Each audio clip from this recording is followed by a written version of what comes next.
नमस्कार, आप देख रहे हैं संसद का रास्ता 2024। मैं हूं द रिपोर्टर आकाश और मेरे साथ है आज स्टूडियो में जाने माने प्राइम इंडिया समाचार के एडिटर इन चीफ संजीव देवा जी।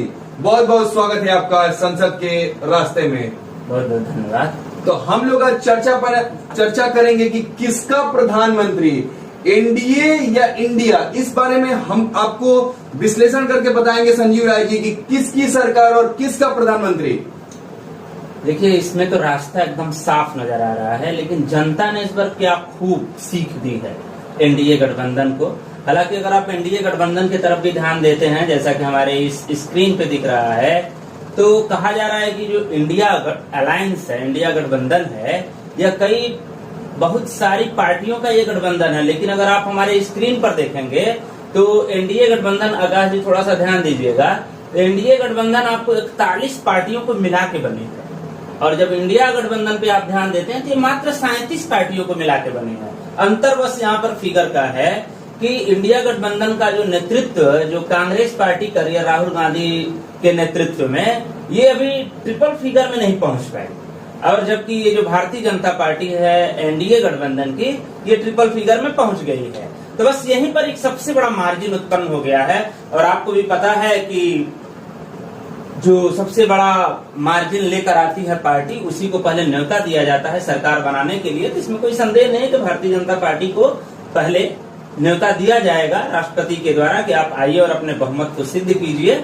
लेकिन इसमें एक अड़चन है, उस अड़चन को समझना पड़ेगा कि अगर इस आंकड़े पर ध्यान देते हैं तो भारतीय जनता पार्टी के साथ चंद्रबाबू नायडू का ये जो 16 सीट है, जेडीयू नीतीश बाबू का ये जो 12 सीट है, ये दोनों यहाँ पर काफी निर्णायक साबित होंगे। और दोनों ही गठबंधन, एनडीए गठबंधन हो या इंडिया गठबंधन हो, दोनों ही गठबंधन की नजर इन दोनों ही बाबू लोग पे है, नायडू बाबू और नीतीश बाबू। नीतीश बाबू तो खैर प्रसिद्ध ही हैं अपने अंदाज के लिए, वो बोलते हैं कि हम सबके हैं। लेकिन एक चीज हम चुनाव से पहले ये भी देखे थे कि नीतीश कुमार जो है कि एक रैली में वो बोले थे कि हम, इस लखीसराय का रैली था मुझे याद है, उसमें बोले थे कि हम आपको छोड़ के चले गए थे, लेकिन हम आपको वचन दे रहे हैं कि हम आपको जिंदगी भर किसी भी शर्त में हम आपको छोड़ के नहीं जाने जा रहे हैं। इस चीज पे क्या कहेंगे। और एक चीज मैं बताना चाहता हूं कि कल प्रेस कॉन्फ्रेंस जदयू के उमेश कुशवाहा जो है, जदयू के प्रदेश अध्यक्ष, वो खुल के बोले कि हमको प्रधानमंत्री पद, ये सबसे बड़ी खबर है हमारे चैनल पे, कि अगर प्रधानमंत्री पद का भी अगर मौका मिले कि नीतीश कुमार को, तब भी हम इंडिया गठबंधन में नहीं जाएंगे। ये सबसे बड़ी खबर है। इस चीज पे आप क्या कहना चाहेंगे। देखिए, आप तो निश्चित रूप से एक बड़ी खबर बता रहे हैं, लेकिन एक जानकारी हमारे दर्शकों को ये भी होनी चाहिए कि इंडिया गठबंधन के बारे में अगर बात करें तो इसकी नींव और इस गठबंधन को इंडिया नाम देने वाले ये जेडीयू के नीतीश बाबू ही हैं। लेकिन हालांकि ये वहां पर सबका ये चीफ बनकर आना चाहते थे, मेन एक वहां पर पार्टी के रूप में उभरना चाहते थे, तो ऐसा इनको महत्व नीतीश बाबू को मिला नहीं, इसलिए इंडिया गठबंधन को छोड़कर और बिहार की कुर्सी में भारतीय जनता पार्टी को साथ देने के लिए वो आ गए एनडीए गठबंधन। लेकिन एक चीज और भी है कि इसमें एक दो और पार्टियां हैं जो अकेले चुनाव लड़ी थी, वो इंडिया गठबंधन में चुनाव नहीं लड़ी। जैसे ममता बनर्जी, ये अकेले चुनाव लड़ी थी, ये इंडिया गठबंधन में नहीं लड़ी थी। लेकिन आज उन्होंने एक चीज बोला कि हमने जो है फोन करके सबको बधाई दिया, मतलब कि हमने शरद पवार को भी दिया, हमने उद्धव ठाकरे को भी दिया, लेकिन किसी ने सबने मेरा फोन उठाया और मैंने उनको जो भी बधाइयां दी उन्होंने उसको स्वीकार किया, लेकिन राहुल गांधी ने उनका फोन नहीं उठाया। ये सबसे बड़ी खबर है।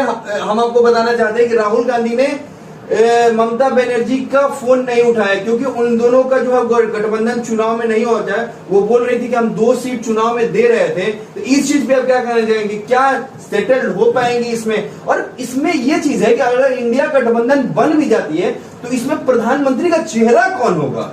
देखिए, नो डाउट इसमें कि ये बहुत संदेहास्पद है कि प्रधानमंत्री का चेहरा कौन होगा। ये तो अब बैठक पर बैठक हो रही है, जैसे कि अदालतों में तारीख पर तारीख पड़ती हैं, तो ये बहुमत साबित होने से पहले अभी प्रधानमंत्री के चेहरे पर कई बैठकें होंगी, कई कयास लगाए जाएंगे। जैसा कि आपने एक बात छेड़ा तृणमूल कांग्रेस का, ममता बनर्जी की पार्टी को, तो ये भी हमें पता होना चाहिए कि तृणमूल कांग्रेस है, वो जो इंडियन नेशनल जो कांग्रेस है, उसी से अलग होकर ये पार्टी बनी, ठीक ना। और सबसे बड़ी बात यह है कि हमेशा से ममता बनर्जी एक बगावत के लिए ही जानी जाती है, इंडिपेंडेंट होकर ही चुनाव लड़ना पसंद करती है। उसी का इनको ये बंगाल में ये फायदा मिला है कि 29 सीट ये कवर की है। लेकिन उसी पे तो वो तंज करते हुए वार करते हुए राहुल गांधी पे आज वो बोली है कि हम तो 2 सीट दे ही रहे थे राहुल गांधी को, लेकिन उन्होंने स्वीकार नहीं किया, और उसका नतीजा आप लोग के सबके सामने ही है कि हमारा प्रदर्शन क्या रहा बंगाल में। देखिए, राहुल गांधी तो यहाँ पर लगभग हर राज्य में एक प्रकार से उन्होंने बहुत संतोष किया है। एक समय में ये भी एक भारत की सबसे बड़ी पार्टी हुआ करती थी, और उसको उभारने के लिए वो बहुत संतोष कर रहे हैं, बहुत तपस्या कर रहे हैं, त्याग कर रहे हैं। तो निश्चित रूप से हमें नहीं लगता है कि फोन वो एक बाई चांस होगा कि नहीं उठा पाए होंगे, तो सबको मिला जुला के चल रहे, तभी तो ये 37 पार्टियों की इंडिया गठबंधन यहाँ पर खड़ी हो गई है। और यहाँ पर एनडीए गठबंधन को एक प्रकार से मुंह चिढ़ाती हुई दिख रही है। जैसा कि एनडीए गठबंधन ने एक अनुमान लगाया था 400 पार, तो इनको यहाँ पर तो 300 से पहले ही। लेकिन एक ये भी चीज है कि बहुत बीजेपी वाले बोल रहे हैं कि हम तो 2 सीट से 240 सीट पे पहुंचे हुए हैं, लेकिन कोई पार्टी ऐसी है जिसका इकलौता साम्राज्य था पूरे देश में, वो पार्टी आके मतलब छोटी छोटी पार्टियों को अपने से ज्यादा औकात में सीट दे रही हैं और बता रही हैं कि हमारा अस्तित्व क्या है। तो हमारी पार्टी तो 240 तक पहुंच गई है, 2 से 240, और कोई तो 400 से 100 सीट पे आके 50। एक बात और है, भारतीय जनता पार्टी की ये बात याद रखनी होगी कि जिसके कंधों पर सर रखकर और जिसके पांव के मजबूत होने से ये यहाँ पर मजबूती से खड़े हैं, अटल बिहारी वाजपेयी, उनकी एक लाइन इन्हें हमेशा याद रखनी पड़ेगी कि उन्होंने भरे संसद में कहा था कि सरकारें आएंगी जाएंगी, सत्ता आएगी बदलेगी, ये लोकतंत्र रहना चाहिए। इस लोकतंत्र में ये सारा फैसला जनता करती है। जनता आज आपको सिर पे चढ़ाए रखी है 2 बार से, इस बार उन्होंने आपको सिखा दिया। देखिए, मैं एक बात यहाँ पर बहुत दावे के साथ कहना चाहूंगा, इनको 3 राज्यों में काफी मुंह की खानी पड़ी है। पहला आपको मिलेगा उत्तर प्रदेश, एकदम स्पष्ट रूप से है। देखिए, जो उत्तर प्रदेश और बिहार का जो पूर्वी इलाका है, यहाँ पर लोग सरकारी नौकरी यानी रोजगार के पीछे बहुत उतावले रहते हैं, हो भी क्यों ना। तो इन्होंने रोजगार में निश्चित रूप से बहुत कमी की। कमी क्या, इन्होंने रोजगार के मामले में फेल है, तो इसको इनका खामियाजा भुगतना पड़ा है। ये बहुमत से दूर है व्यक्तिगत रूप से, ठीक ना। हालांकि इनके अलायंस को देखा जाए, जो नायडू जी की है, नीतीश जी की है, लोजपा, यहाँ पर देखिए चिराग पासवान किस प्रकार से वापसी की, इनकी पार्टी को तोड़ दी गई। लेकिन एक चीज और भी मैं बता सकता हूं, इस गठबंधन में कुछ ऐसे दल हैं जिन्होंने बिना शर्त भारतीय जनता पार्टी को समर्थन देने के लिए बोला है। मैं कल देखा था, चिराग पासवान ने एक ये चीज बोला था कि मैं कोई बार्गेनिंग नहीं करूंगा, मुझे एक मंत्री पद मिले चाहे ना मिले, मैं पीएम मोदी के हनुमान बन के ही रहूंगा। इस चीज पे आप क्या कहना चाहेंगे? देखिए, ये तो चिराग पासवान का बड़प्पन है, लेकिन राजनीति में हर मोहरे अपनाए जाते हैं। आगे क्या होगा ये कौन जानता है। लेकिन एक बात और है, ये भी हमें याद रखना होगा कि यही रामविलास पासवान की जो लोजपा है, लोक जनशक्ति पार्टी, इसको भारतीय जनता पार्टी ने तोड़ने में कहीं से भी कसर नहीं छोड़ी थी। अगर वो ये चिराग पासवान ऐसा बोलते हैं, ये उनका बड़प्पन है कि अपनी पार्टी को तोड़ने में जिस पार्टी लेकिन उनका एक लगाव भी है, व्यक्तिगत लगाव भी है, क्योंकि वो बोले थे जब हाजीपुर की रैली में कि चिराग पासवान जीत रहे हैं, हम तो ऐसे ही चिराग को किसे मिलने आ गए और ऐसे ही मिलने आ गए, ये सब चीजें बोले थे। हाँ, बोले थे, मोदी जी निसंदेह बोले थे। लेकिन यहाँ पर चिराग पासवान को मैं बार बार बोल रहा हूँ कि उनका ये बड़प्पन है, इतने चोट खाने के बावजूद भी बिना किसी द्वेष के धीरे धीरे अपना काम करते रहे। लेकिन एक चीज और भी मैं बता दूं कि कुछ निर्दलीय पार्टियां हैं, मतलब निर्दलीय जो कैंडिडेट जो चुनाव जीते हुए हैं, वो भी बिना शर्त जो है, 2 लोग जो है महाराष्ट्र से जो चुनाव जीते हैं, वो बिना शर्त भारतीय जनता पार्टी को समर्थन देने के लिए रेडी है। ये सबसे बड़ी खबर मैं आपको बता रहा हूं। और टोटली देखिए, आप अगर कह रहे हैं कि जदयू और क्या बोलते हैं कि टीडीपी अगर कुछ खेल करती भी हैं, तो आपको ये भी एक चीज मानना पड़ेगा कि यहाँ पे जो है इनके प्रदेश के सरकार में भी भारतीय जनता पार्टी के साथ गठबंधन है, तो यहाँ भी दूरियां आ सकती हैं, क्योंकि यहाँ से भी ये सत्ता, प्रदेश की सत्ता को खो सकते हैं। इस चीज पे आप क्या कहना चाहेंगे? इस पे मामला भी बहुत स्पष्ट है, निसंदेह यहाँ पर 2 तरफा मामला है कि अगर एक जगह हम छोड़ेंगे तो दोनों जगह मामला बिगड़ सकता है। लेकिन बात यह है कि नीतीश कुमार जी के बारे में सबको पता है कि एक बार उनका प्रधानमंत्री बनने का ख्वाब था एक जमाने में, ठीक, जिसको मोदी जी ने काफी उस पर पानी फेर दिया था।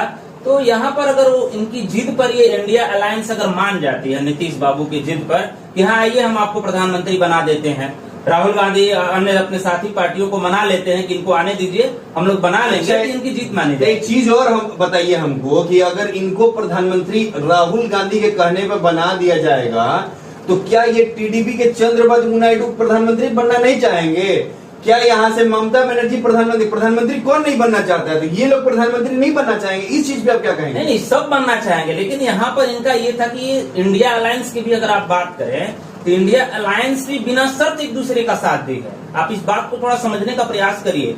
इन सबका इंडिया अलायंस में जो 37 पार्टियां हैं वो किसी पद के लालच में एक साथ नहीं आई हैं। केवल जो एनडीए गठबंधन है इसके जनाधार को इसको रोकने के लिए केवल एक साथ नहीं, लेकिन एनडीए गठबंधन जो है वो तो एक चेहरा प्रधानमंत्री नरेंद्र मोदी के नाम पे आई है कि यहाँ पे एकदम क्रिस्टल क्लियर है कि प्रधानमंत्री जो है वो नरेंद्र मोदी ही बनेंगे बिना शर्त। इसका भी एक कारण है कि वो लोग प्रधानमंत्री मोदी को एक चेहरा मान के आए हैं। कारण ये है कि उनको ये कभी विश्वास ही नहीं था कि ये मोदी इतना कम फिगर लेके आ जाएंगे 240। सबको ये लग रहा था कि ये मेजोरिटी में आएगी, 272 के आंकड़ा पार कर सकती है, इसलिए ये लोग इनकी शर्तों पर थे। अब यहाँ पर फिगर चेंज हो गया है।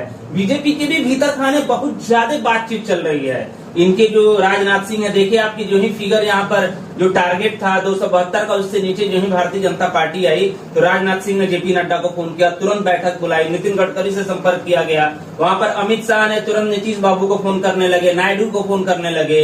यहाँ पर शरद पवार को, ठाकरे जो शिवसेना, जो ठाकरे की जो शिवसेना है वहां पर तो जो रावत जी हैं उन्होंने सीधे तौर पर आरोप लगाया, संजय राउत, हाँ संजय राउत की, यहाँ पर भारतीय जनता पार्टी तो हम लोगों को सीधे फोन कर रही है कि आप लोग आ जाइए, लेकिन हम लोग क्यों जाएं? इन्होंने शिवसेना ठाकरे को 2 गुटों में बदल दी, शिंदे गुट और ठाकरे गुट। एनसीपी की भी बात करें, यहाँ पर देखिए जो शरद पवार की एनसीपी है वो 8 सीट लेके आई, अपने आप को सिद्ध किया कि जमीनी स्तर की पार्टी हमारी ही है। अजित पवार की पार्टी केवल 1 सीट पर रह गई, तो इस अंतर को ये पैदा कर रही है, इस बात को समझना पड़ेगा। तो सबसे बड़ी खबर हम ये बताने वाले हैं कि जो अभी तक जो भी ऐसा चलता है कि जो सबसे बड़ी पार्टी है उनको न्योता दिया जाता है सरकार बनाने के लिए, तो इस चीज पे आप क्या कहेंगे? देखिए, अगर बीजेपी इस बात को लेकर आश्वस्त रहती, भले ही मोदी जी कल आए, प्रेस कॉन्फ्रेंस किए, जनता का स्वागत किए, अभिनंदन किए, लेकिन उन्होंने जो बैठक था उस बैठक को स्थगित कर दिया। लेकिन इंडिया अलायंस की अगर बात करें तो राहुल गांधी तुरंत अपनी बहन प्रियंका वाड्रा के साथ और ये क्या बोलते हैं मल्लिकार्जुन खड़गे के साथ, सोनिया गांधी के साथ वो तुरंत आए, प्रेस कॉन्फ्रेंस किए, जनता का धन्यवाद किए। ये बहुत कुछ बयां करता है। लेकिन एक चीज हम भी देखें कि मतलब कि सरकार बना पाए, लेकिन पहली बार लोकतंत्र में ऐसा हुआ है कि कोई पार्टी सरकार न बनाने पे भी इतनी खुश है जितना ऐसा लग रहा है कि वो सरकार बना लिए। इस चीज पे आप क्या कर रहे हैं? वो भी क्यों ना, आप समझ रहे हैं, ये लोकसभा का चुनाव ये हम लोगों के लिए महोत्सव है, हम मतदाताओं के लिए, इन पार्टियों के लिए एक एग्जाम है। और इस एग्जाम में जहां एक पार्टी 40-45 सीट लेके आती है, वो सीधे दुगुना लगभग 100 फिगर के पास पहुंच गई है। और एक जमाने में वो सबसे बड़ी पार्टी रही हो, अगर शेर कमजोर हो जाए और उसको गुलामी का जीवन जीना पड़े और अचानक से उसके पास एक शक्ति आ जाए तो शेर तो निस्संदेह वो दहाड़ेगा ही। तो सबसे ज्यादा नजर जो है वो टीडीपी के ऊपर है, चंद्रबाबू नायडू के ऊपर है और जदयू जनता दल यूनाइटेड यहाँ पर एक सबसे बड़ा फैक्टर जो इंडिपेंडेंट जो कैंडिडेट हैं जो जीत के आए हैं 16 लोग, ये बहुत बड़ा यहाँ पर अंतर पैदा कर सकते हैं। अगर ये मन बना लिए इंडिया अलायंस के तरफ जाने के लिए और इंडिया अलायंस ये दोनों बाबू लोग को मनाने में सफल हो गई तो आप बीजेपी बस एक विपक्ष में इनको बैठने का मौका मिल सकता है। तो एक और मैं चीज बता दूं कि ये जो अलायंस जो है इसमें हमको लग रहा है कि दोनों पार्टियों को समर्थन करने वाले लोग हैं, क्योंकि आपको ऐसा है पप्पू यादव जो बिहार से चुनाव जीत के गए थे वो तो कांग्रेस के ही लीडर हैं, तो वो तो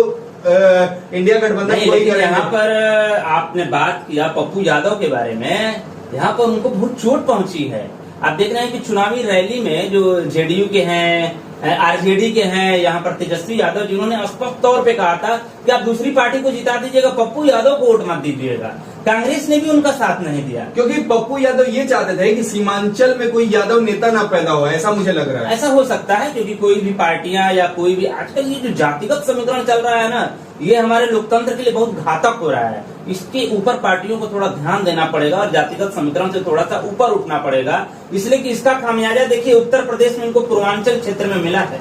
टोटल जातिगत समीकरण जहां पे बैठाने में असफल हुए हैं वहां पर इनकी सीट पूर्ण रूप से और भारतीय जनता पार्टी तो ये बोल रही है कि बहुजन समाज पार्टी अच्छे से लड़ नहीं पाई इसलिए हमारा हार हो गया हर जगह। देखिए वो कहा जाता है ना कि पढ़े लिखे को फारसी क्या, हाथ कंगन तो वारसी क्या, इस पे हम बहुत ज्यादा कुछ कहना नहीं चाहेंगे। एक चीज हमको ये भी नहीं समझ में आता है कि पूरे उत्तर प्रदेश में मैं ये देख रहा हूँ कि जो मतलब समाजवादी पार्टी की जो ये 37 सीट दिख रही है, इसमें 37 सीट में मुझे ये लग रहा है कि समाजवादी पार्टी ने जो टिकट बंटवारा किया हुआ था वो एकदम वो जातिगत समीकरण देख के किया हुआ था। इस चीज पे आप क्या कहेंगे? जातिगत समीकरण नो डाउट की है, लेकिन एक समीकरण इसमें और है, राहुल गांधी का त्याग और इसके साथ जो भी पार्टियां जुड़ी उनका त्याग है इसमें।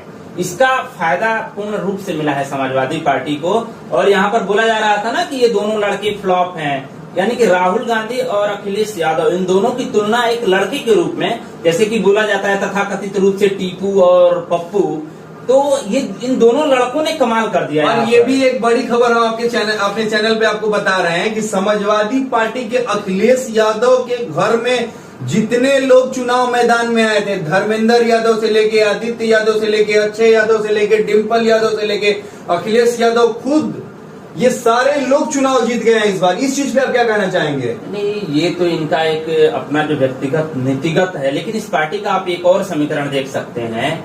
इन्होंने कही जाती है कि समाजवादी पार्टी मुख्य रूप से यादव बिरादरी की पार्टी है, लेकिन ये केवल अपने परिवार के लोगों को ही टिकट देते हैं और परिवार के बाहरी लोगों को ये अन्य जातिगत समीकरणों पर हम एक ये चीज देखें कि जो भी समाजवादी पार्टी का जो टिकट बंटवारा हुआ था, मैं पूरे उत्तर प्रदेश में आपको मैं बता रहा हूं कि इनके घर को छोड़ के ये लोग और किसी यादव को टिकट नहीं दिए थे। इस चीज पे आप क्या कहना चाहेंगे? नहीं, देखिए, इस बात का तो ख्याल हर पार्टी रखती है और पहले तो पारिवारिक रूप से मजबूत होना चाहती है पार्टी, ठीक ना। ये समाजवादी पार्टी हुई, कांग्रेस हुई, कोई भी जो भी पार्टियां हैं, बहुत कम ही पार्टियां जो परिवारवाद को थोड़ा बढ़ावा कम देती हैं। नहीं, लेकिन हमने एक बहुजन समाज पार्टी में एक चीज देखा कि थोड़ा सा लगा गड़बड़ हो रहा है तो मायावती ने अपने आकाश आनंद, अपने भतीजे से सारी चीजें छीन ली थी। और लेकिन और इस चीज पे आप क्या कहना चाहेंगे कि मायावती ने क्यों नहीं अपने परिवार को बढ़ाया? देखिए, अब मायावती इस बात को तो खुद ही जाने, इसलिए वो दिन पर दिन उनका जो जनता के बीच है, उनका जो कोर वोट है, उसके बीच उनका पकड़ कमजोर हो रहा है। लेकिन इस बार के लोकसभा चुनाव में बहुजन समाजवादी पार्टी ने भी अप्रत्याशित वोट पाए हैं।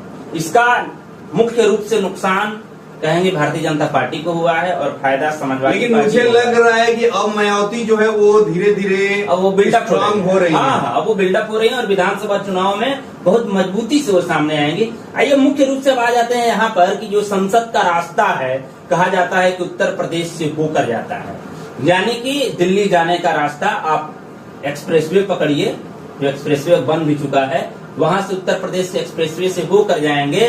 तो इस बार का जो रास्ता उत्तर प्रदेश वाला है, उत्तर प्रदेश ने सबको चौंका दिया है कि नहीं, अब बहुत हो गया, हम लोगों को लुभा देते हैं। तो अब प्रधानमंत्री किसका होगा, अभी आने वाले 2-4 दिनों में बैठकें तय करेंगी।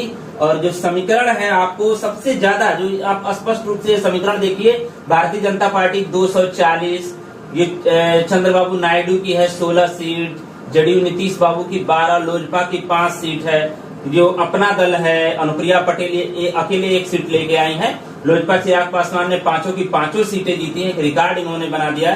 स्ट्राइक रेट इनका 100 का रहा।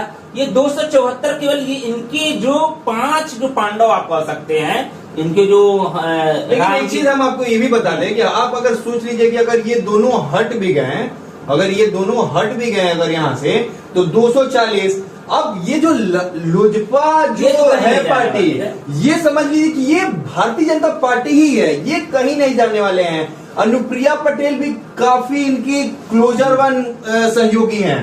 तो ये जो 246 को ये पहुंच जा रहा है, शिवसेना सिंधेपुर भी कहीं नहीं जाएंगे, अजीत पवार भी कहीं नहीं जाता। ये हो गई 7 एक 8 सीट और ये हो गया 5 एक 6 सीट, 14 और 14 254 के करीब, 254 के बाद अब बच जाता है अदर्स पे जाना पड़ेगा। तो क्या इसमें से अगर एक भी गुट रहे और अदर्स में से कुछ अगर भारतीय जनता पार्टी ले लेती है तभी भी सरकार बना लेगी? लेकिन आपने एक बात बोला था अभी कुछ मिनट पहले, आपने बात बोला कि ये जो नायडू जी हैं ये भी कहीं नहीं जाएंगे क्योंकि इनकी भी सरकार है। और ये तो चीजें जदयू पे भी होता है, जदयू की भी सरकार है। लेकिन एक चीज आ रहा है, आपको ये भी पता होगा कि नीतीश कुमार ने हमेशा कुर्सी को वरीयता दी है, पार्टी को इन्होंने कभी वरीयता नहीं दी है। तो देखिए, बिना प्रधानमंत्री पद के नीतीश कुमार तो कहीं जाने वाले नहीं है। हाँ, तो क्या प्रधानमंत्री पद इंडिया गठबंधन उनको देगा?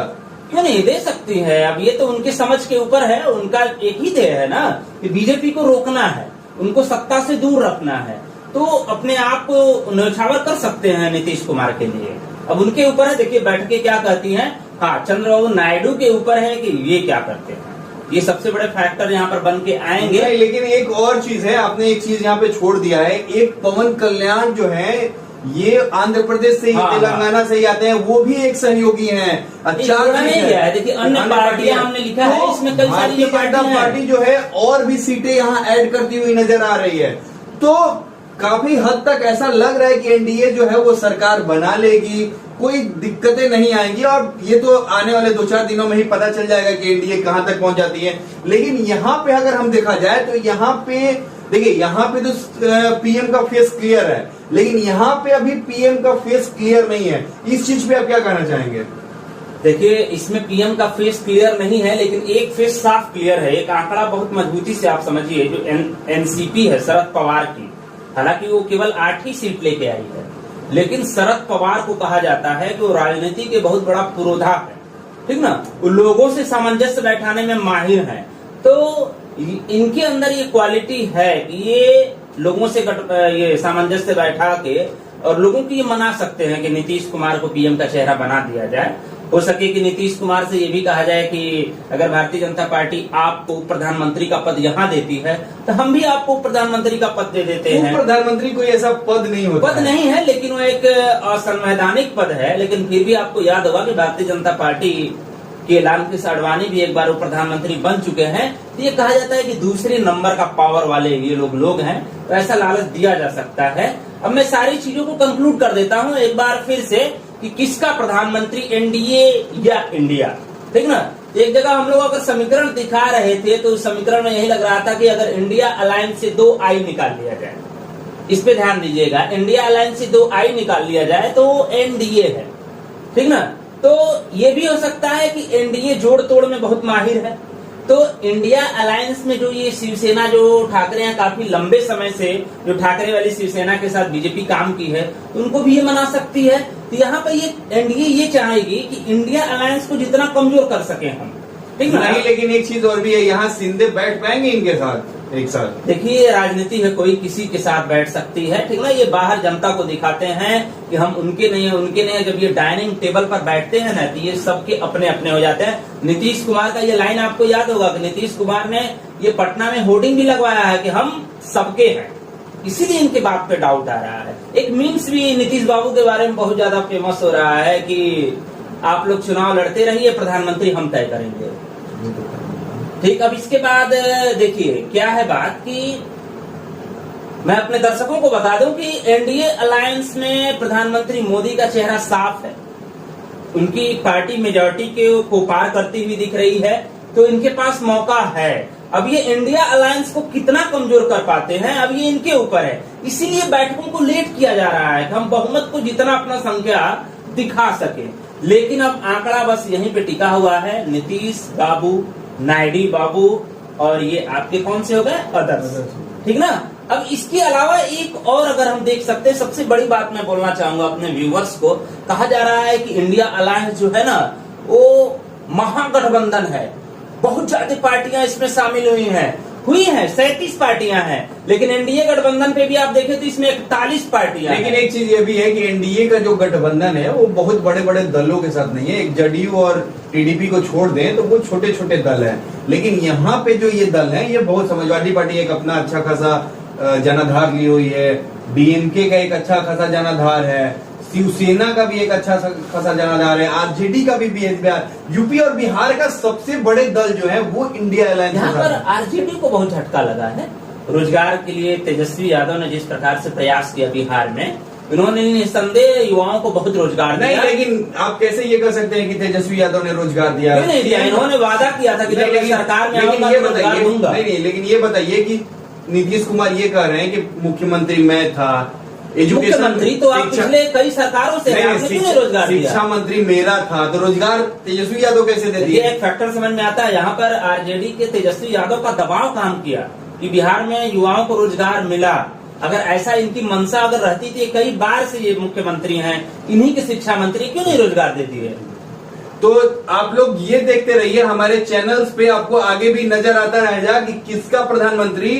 अब हम लोग इस चीज को, इस एपिसोड को यहीं बढ़ाते हैं, अब यही समाप्त करते हैं और हम लोग फिर अभी कुछ ही घंटों में या शाम तक एक और एपिसोड लेके आएंगे। जैसे ही बैठकें होती है इंडिया अलायंस या एनडीए अलायंस के बीच, तो इनके बैठकों में जो अहम बातें हो रही हैं उनको लेके हम फिर से आएंगे। आप भी ध्यान देते रहिएगा। आपको यह एपिसोड कैसा लगा, लाइक करिए, कमेंट करिए, शेयर भी कर सकते हैं और हमें अपना सुझाव भी दे सकते हैं। और हमारे चैनल्स को अभी तक आप सब्सक्राइब नहीं किए हैं तो सब्सक्राइब भी कर सकते हैं और बेल आइकन को प्रेस कर और सकते हैं। आप लोग हमारे साथ जुड़ने के लिए द रिपोर्टर आकाश को भी धन्यवाद कहिए कि लगातार कई दिनों से हमारे स्टूडियो में बने और हुए हैं। किसका प्रधानमंत्री, आगे हम आपको ऐसे ही दिखाते रहेंगे। बहुत बहुत